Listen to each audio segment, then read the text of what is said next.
Mkono Film, DJ Big TZ Family. Karibu tena Mkono Film, Big TZ Family. Leo nimekuletea mada nzuri sana, hatari ya kumdharau mtu aliyekupenda kwa dhati. Kuna makosa ambayo hayana kelele lakini yanaumiza sana. Moja ya makosa hayo ni kumdharau mtu aliyekupenda kwa dhati. Watu wengi hujifunza hili wakiwa wamechelewa. Sehemu ya kwanza, upendo wa dhati ni nadra. Sio kila mtu anayekupenda kwa moyo wa kweli. Kuna watu wanakuja maishani mwako si kwa sababu ya faida, si kwa sababu ya pesa, bali kwa sababu wanajali wewe ukoje na ulivyo. Mtu anayekupenda kwa dhati anakujali hata wakati huna kitu, anakubali mapungufu yako yote kwa ujumla, anasimama na wewe wakati wa shida. Lakini cha kusikitisha sana, mara nyingi watu hawa ndio hudharauliwa. Mtazamo sehemu ya pili. Kwa nini watu hudharau? Wengine hudharau kwa sababu ya kiburi, wengine kwa sababu wanahisi hawataondokewa, na wengine kwa sababu hawajui thamani ya kile walichonacho. Ukweli ni huu: mazoea yanaweza kuua heshima. Mtazamo sehemu ya tatu, hatari kubwa za kudharau upendo wa kweli. Unapoteza mtu wa kweli. Mtu aliyekupenda kwa dhati akichoka, haendi kwa kelele, anaondoka kimya kimya bila kujua kwamba huyu sasa ananiacha. Unabaki na majuto baada ya kuondoka. Ndipo unapoanza kukumbuka mema yote, lakini tayari umeshachelewa kabisa. Unaharibu nafasi ya furaha ya kweli. Watu wengi wanatafuta upendo wa kweli, wewe ulipewa ukaudharau. Karma ya maisha. Leo unamdharau mtu, kesho unaweza kukutana na mtu atakaye kudharau wewe. Kwa mtazamo mwingine, ishara kwamba unamdharau mtu anayekupenda, unampuuzia mara kwa mara, huthamini juhudi zake, unamlinganisha na wengine, unamchukulia poa kwa sababu upo tu. Ila mtazamo mwingine, nini cha kufanya kabla hujachelewa? Jifunze kuthamini waliopo maishani mwako. Onyesha shukurani hata kwa kitu kidogo au vitu vidogo vidogo. Heshimu hisia za mtu anayekujali. Usisubiri kupoteza ndio ujue thamani yake. Hatari ya kumdharau mtu aliyekupenda kwa dhati. Watu wengi leo wanapoteza upendo mzuri, si kwa sababu hawapendwi, bali kwa sababu ya kiburi, pride na dharau ya respect. Katika saikolojia ya mahaba, wataalamu husema love is not just emotion, it is emotion investment. Ukidharau mtu aliyekupenda, unaweza usione madhara leo, lakini kesho yake inakuwa tofauti kabisa.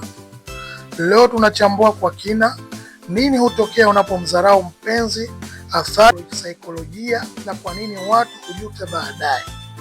Zana ya upendo kwa mtazamo wa physiologist. Katika attachment thought, nadhira ya uhusiano, binadamu hujenga mahusiano ya kihisia, emotional bonds, kwa misingi wa trust, imani, respect, heshima, emotional safety, usalama wa hisia. Ukianza kumdharau mpenzi, unaomvunja nguzo hizi zote. Yaani, ukianza kumdharau mpenzi, unavunja nguzo hizo zote.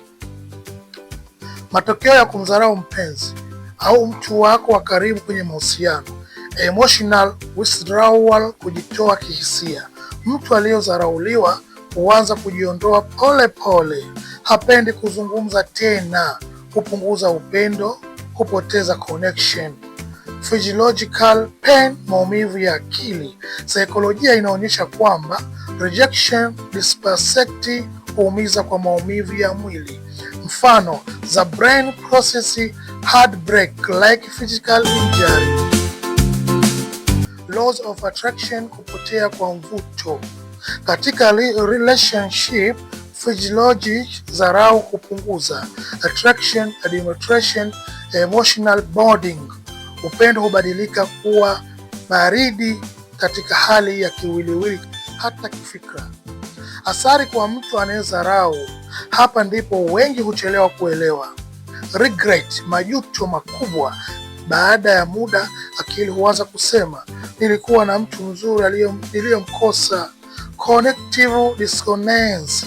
Hii ni hali ya akili kupingana.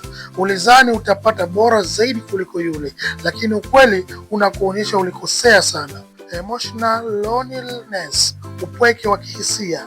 Unaweza kuwa na watu wengi lakini ukakosa mtu aliyekupenda kwa kweli.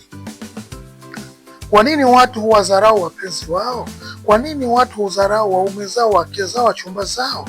Wataalamu wa behaviors physiologists wanasema sababu kuu ni overconfidence, kutojiamini kupita kiasi; ego, moyo wa kiburi; lack of emotional monitoring, I can do better syndrome. Ukweli mgumu wa mahaba. Katika mapenzi kuna sheria moja ya kiroho na kisaikolojia. You only realize the volume of someone when they become a memory. Listen ya wataalamu wa saikolojia ya mahaba. Wanasema respect, heshima hujenga kwa love, yani kwa mapenzi. Respect, dharau huondoa love, yani huondoa mapenzi. Communication, mawasiliano huokoa mapenzi. Ego ni kiburi, huharibu love. Hitimisho, conclusion. Kumdharau mtu aliyekupenda si tu kosa la mahusiano, ni kosa la kihisia, emotional mistake, ambalo linaweza kubadilisha maisha yako kwa ujumla. Ukipoteza mtu aliyekupenda kwa kweli, unaweza usipate replacement ya hisia hizo tena kwa urahisi. Maneno ya mwisho, ending quote. Trust love does not beg, it is waiting, but as his life is real returns. Ukipenda kiukweli kwamba inatuonyesha kwamba tumejifunza kwamba mtu anayekupenda jitoe kwa moyo mmoja, uonyeshe hisia na usianze kumkwepa na kumwaza kumpima kihisia na kumdharau kwa ujumla.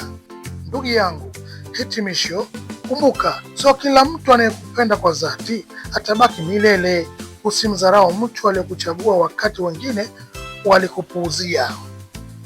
Yaani, usimdharau mtu aliyekuchagua wakati wengine walikupuuzia kabla. Thamani kabla hujapoteza, heshimu kabla hujaumiza, pendo kwa dhati kama unavyotamani kupendwa. Ndugu yangu, tuishie hapa. Mkono Filamu Big TZ Family.